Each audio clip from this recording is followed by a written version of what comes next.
L'info écho avec Capital. Guillaume Pépi monte au créneau. Après l'incendie d'un poste électrique de la société Réseau de transport d'électricité, le trafic à la gare Montparnasse a été interrompu vendredi et très fortement perturbé samedi.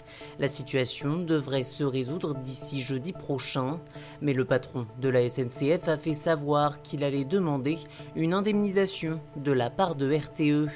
La SNCF n'est pas en panne et je n'accepterai aucune mise en cause, a déclaré Guillaume Pépi. La direction de l'entreprise a également fait savoir que les voyageurs seraient intégralement remboursés si leur train était annulé.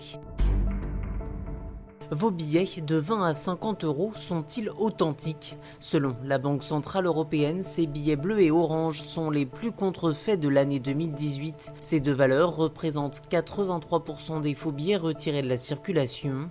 De janvier à juin, environ 301 000 fausses coupures ont été interceptées dans la zone euro.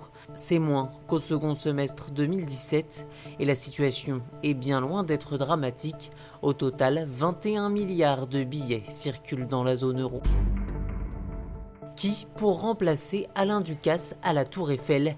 La direction du monument a fait son choix. Ce seront donc les chefs étoilés Frédéric Anton et Thierry Marx qui prendront les rênes de l'offre de restauration de l'édifice. Le premier sera à la tête du très gastronomique Jules Verne, tandis que le second dirigera la brasserie 58 Tour Eiffel. Leur allié, le groupe Sodexo, a donc remporté l'appel d'offres face à Elior et son chef Alain Ducasse, qui s'était installé à la Tour Eiffel en 2008. Les deux nouveaux chefs ont l'ambition de promouvoir une cuisine locale et sans déchets. Le Tour de France touche à sa fin et comme chaque année c'est le jackpot pour certains coureurs. En 2018, l'enveloppe globale de primes destinées aux sportifs est de 2,3 millions d'euros, dont une partie a déjà été versée à la fin de chaque étape.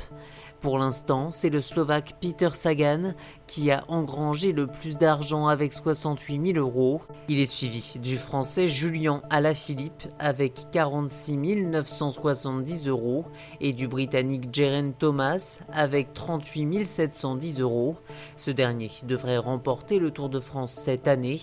Dimanche, s'il termine l'étape, Geraint Thomas touchera une prime supplémentaire de 500 000 euros, tandis que son dauphin empochera 200 000 euros. C'était l'info écho avec Capital.